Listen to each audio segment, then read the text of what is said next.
Hello! Welcome back to Telugu వెలుగు YouTube channel. ఈరోజు ఈ వీడియోలో మనకి టెట్ ఎగ్జామ్స్ అనేది కండక్ట్ అయితే చేస్తున్నారు. పేపర్ 1 ఎగ్జామ్స్ ఇప్పుడు జరుగుతున్నాయి కదా! ఇందులో నుంచి మనకి సెవెంత్ రోజు మార్నింగ్ షిఫ్ట్‌లో వచ్చినటువంటి కొన్ని క్వెషన్స్ అనేది చూద్దామండి. మార్నింగ్, ఆఫ్టర్‌నూన్ షిఫ్ట్‌లో వచ్చినటువంటి సైకాలజీ క్వెషన్స్ ప్లస్ అదేవిధంగా Telugu questions plus maths questions కూడా మీరు చూద్దాము. విత్ ఆన్సర్స్ కూడా కొన్నిటికైతే ఉన్నాయి.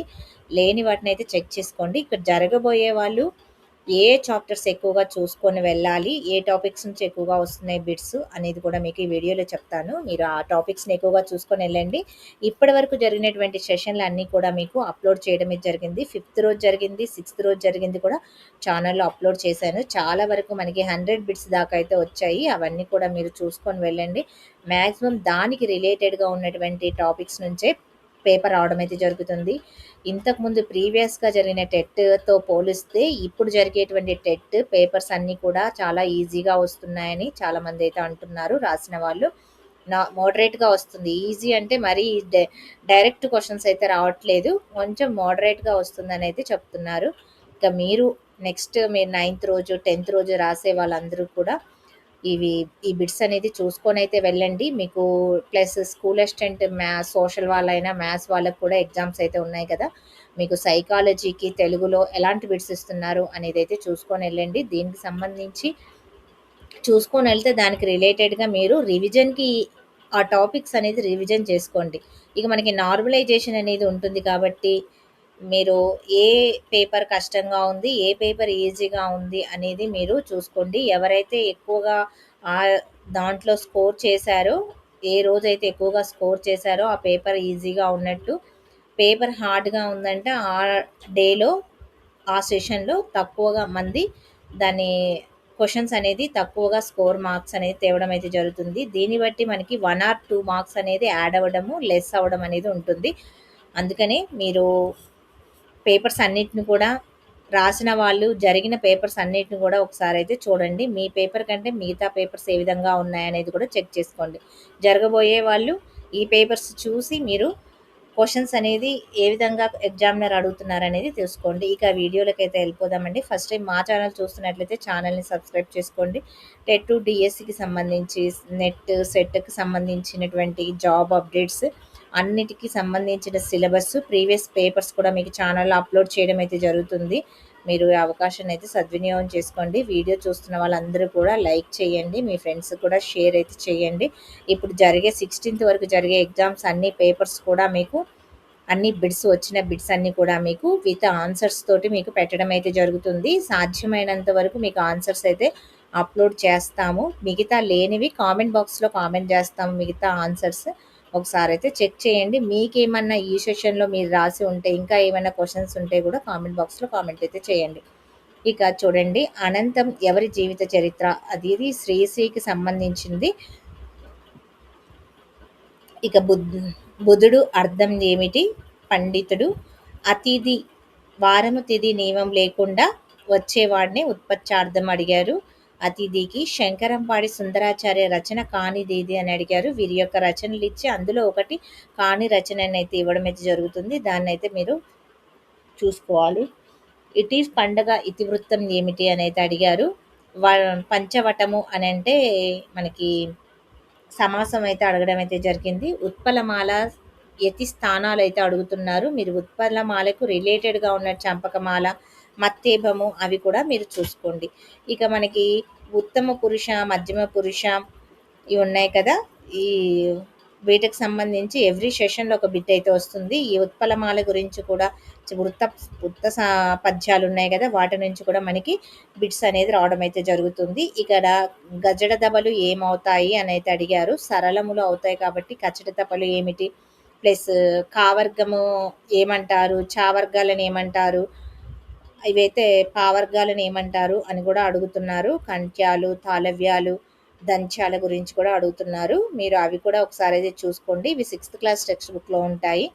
మీరు అవి ఒకసారి చూసుకొని వెళ్ళండి. ఒక మార్క్ అయితే మీకు దీంట్లో వస్తుంది. ప్లస్ దీంట్లో కూడా ఉత్తమ పురుషకు సంబంధించి ఒక సెషన్‌లో ఉత్తమ పురుష ఇస్తున్నాడు. ఒక సెషన్‌లోనేమో మధ్యమ పురుష ఇయ్యడం అయితే జరిగింది. అలాగా మనకి దీంట్లో నుంచి కూడా ఎవ్రీ సెషన్‌లో ఒక బిట్ అనేది వస్తుంది. ఈ 3 బిట్స్ అనేది ప్రతి సెషన్‌లో రావడం అయితే జరుగుతుంది. ఇక పత్తనము అనేది పట్టణము అనే దానికి వికృతి. గుణాలు ఏవి అని అయితే అడిగారు. మనకి ఏవో ఆర్‌లని గుణాలు అడిగారు. మళ్ళీ ఇంతకుముందు మనకి సిక్స్త్ రోజు జరిగిన దాంట్లోనేమో వృద్ధులు అంటే ఏమి? వృద్ధులు ఏంటి? అని అయితే అడిగారు. ఇప్పుడు గుణాలు అడిగారు. ఇలా మనకి దీనికి సంబంధించి అడుగుతున్నారు. తెలుగు నుంచి మీకు అన్నీ మనకు అర్థాలు కావచ్చు, నానార్థాలు కావచ్చు, ప్రతిపదార్థ ఉత్పత్త్యార్థాలు కావచ్చు, ఈ ప్రకృతి, వికృతుల నుంచి ప్లస్ ఒక సమాసము, ఒక సంధి ఇవి రావడం అయితే జరుగుతుంది. ఇవన్నీ కూడా మీకు లెసన్ బ్యాక్ సైడ్‌లో ఉంటాయి. అవన్నీ చూసుకొనైతే వెళ్ళండి. ఈజీగా మీరు అవి చూసుకొని ఎళ్తే మీరు ఈజీగా 15 మార్క్స్ అయితే తెచ్చుకోగలుగుతారు. ఇక మనకి ప్రతి పాఠంలో కవి పరిచయం ఉంది కదా! కవి పరిచయము ఆ లెసన్‌లో ఉన్నటువంటి పాత్రలు అడుగుతున్నారు. కవి రచనలు కూడా అడుగుతున్నారు. అవి కూడా ఒకసారైతే చూసుకునండి. మొత్తం ఇలా ఈ టాపిక్స్ చూసుకుంటే మీకు తెలుగులో ఈజీగా మీరు 15 మార్క్స్ అనేది తెచ్చుకోగలుగుతారు. మిగతా మనకి ఒక 6 మార్క్స్ అనేది మెథడాలజీ నుంచయితే వస్తున్నాయి. మెథడాలజీలో కూడా ఒక నిర్వచనం ఇస్తున్నారు. మనకి పద్య బోధన, గద్య బోధనలు అవి ఉన్నాయి కదా! బోధనా పద్ధతుల నుంచి ఒక బిట్ ఎవ్రీ సెషన్‌లో ఒక బిట్ అనేది రావడం అయితే జరుగుతుంది. ఇంకా బోధనా ప్రక్రియలు మనకి శ్రవణ బోధన ఇవున్నాయి కదా! భాషణము, శ్రవణము, భాషణము, లేఖనము వాటి గురించి ఒక బిట్ అయితే ఇస్తున్నారు. ఇవి చూసుకోండి. మాంటిసోరీ, కిండర్ గార్డెన్‌కి సంబంధించినవి కూడా మనకి రావడం అయితే జరుగుతుంది. ఆ బిట్లు మీరు మెథడాలజీకి సంబంధించి అయితే చూసుకోండి. ఇక సైకాలజీ విషయానికొస్తే మనకి అన్ని సెషన్‌లలో ఎరిక్సన్ గురించి దశలు అడుగుతున్నారు. ఈ 8 దశలైతే ఉన్నాయి కదా! ఈ 8 దశల్లో నుంచి ఒక్కొక్క సెషన్‌లో ఒక్కొక్క దశ గురించైతే అడుగుతున్నారు. ఇది చూసుకొనైతే వెళ్ళండి. గెస్టాల్ సిద్ధాంతాల గురించి కూడా మనకి నిన్న ఏకకార సిద్ధాంతం గురించైతే అడిగారు. ఇప్పుడేమో మనకి గెస్టాల్ సిద్ధాంతం గురించి అడిగారు. ఇవి 2 కూడా రెగ్యులర్‌గా వస్తున్నాయి కాబట్టి నెక్స్ట్ జరగబోయే వాళ్ళు ఇవైతే చూసుకొనెళ్ళండి. ప్రజ్ఞ లబ్ధి యొక్క సూత్రం అయితే అడిగారు.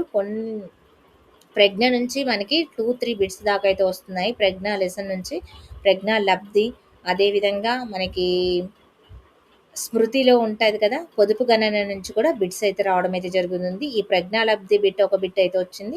ఇంకా పొదుపు గణన నుంచి కూడా మనకి బిట్ రావడం అయితే జరిగింది. గిజిబాయి నుంచి ఒకటి, ఈ వైగాట్స్‌కి, బ్రూనరు, బండూరా వీళ్ళ గురించి మనకి ఎవ్రీ సెషన్‌లో ఒక బిట్ అనేది రావడం అయితే జరుగుతుంది. వీళ్ళ యొక్క గ్రంథాలు అడుగుతున్నారు. వీరు ప్రతిపాదించినటువంటి సిద్ధాంతాల గురించి అయితే అడుగుతున్నారు. సమగ్రాకృతి సిద్ధాంతం గురించి అయితే వచ్చింది.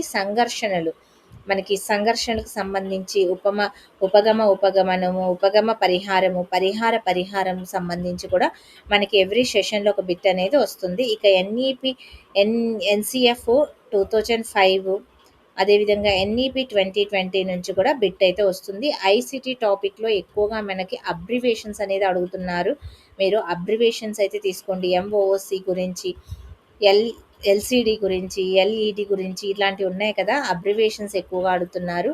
ఆ అబ్రివేషన్స్ అయితే చూసుకొనెళ్ళండి. ఐసీటీ మీనింగ్ ఏంటి అనైతే అడిగారు. అవి కూడా మీరు చూసుకొనెళ్ళండి. ఇక కంప్యూటర్‌కి సంబంధించి బైట్స్, మెగాబైట్స్ వాటి గురించి అడుగుతున్నారు. అవి కూడా చూసుకొనెళ్ళండి. ఇక మోరిసన్ నమూనా గురించి అయితే రావడం అయితే జరిగింది. సృజనాత్మకత నిర్వచనం అయితే అడిగారంట. సృజనాత్మకత గురించి కూడా మీరు చూసుకొనెళ్ళండి. ఎక్కువగా ఈ టాపిక్స్ నుంచే బిట్స్ అయితే వస్తున్నాయి. ఈ టాపిక్స్‌ని బాగా రివిజన్ అనేది చేసుకోండి సైకాలజీ విషయానికొస్తే.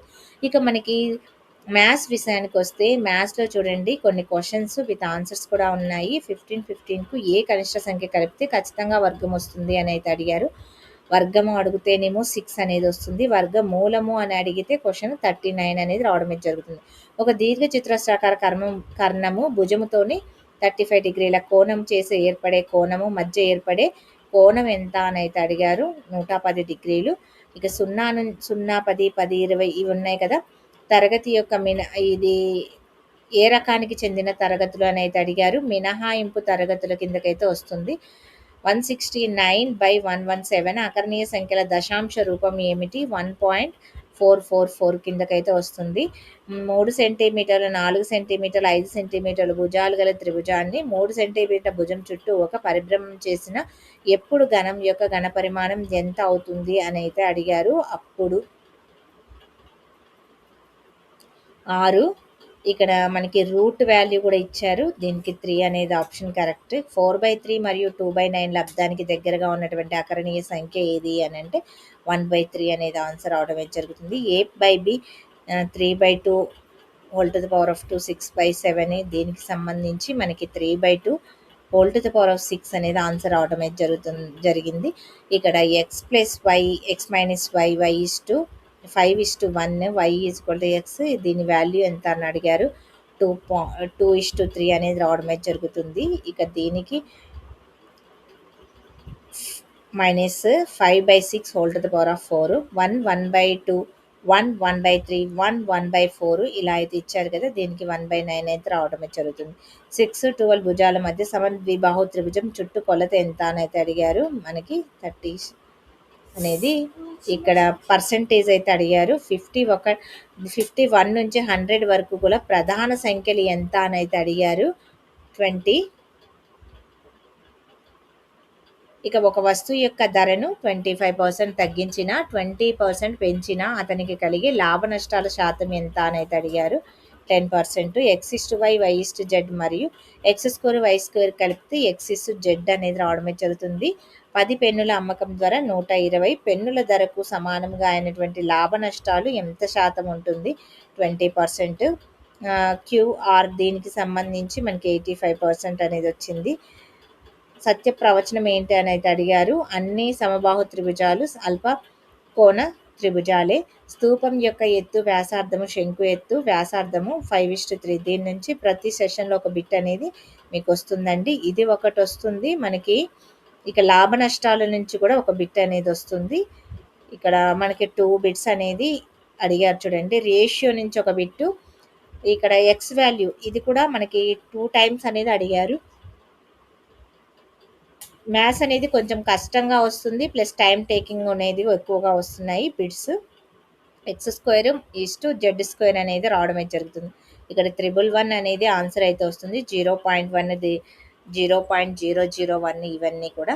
ఇక భుజాలకు సంబంధించి ఇక్కడ 3 సెంటీమీటర్ల భుజం గల చతురస్రంలో 10 సెంటీమీటర్ల పొడవు గల 8 సెంటీమీటర్ల వెడల్పు గల అట్టముక్క మూలను కత్తిరించిన అట్టముక్క చుట్టుకొలత ఎంత అని అయితే అడిగారు. 36.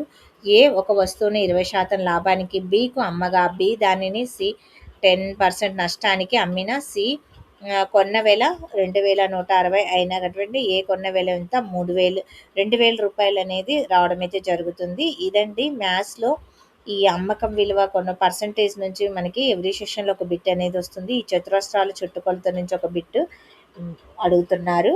ఇక్కడ ఇవి ఆల్జిబ్రా నుంచి ఒక బిట్ అయితే వస్తుంది. ఈ స్తూపానికి సంబంధించి కూడా ఒక బిట్ అయితే రావడం జరుగుతుంది.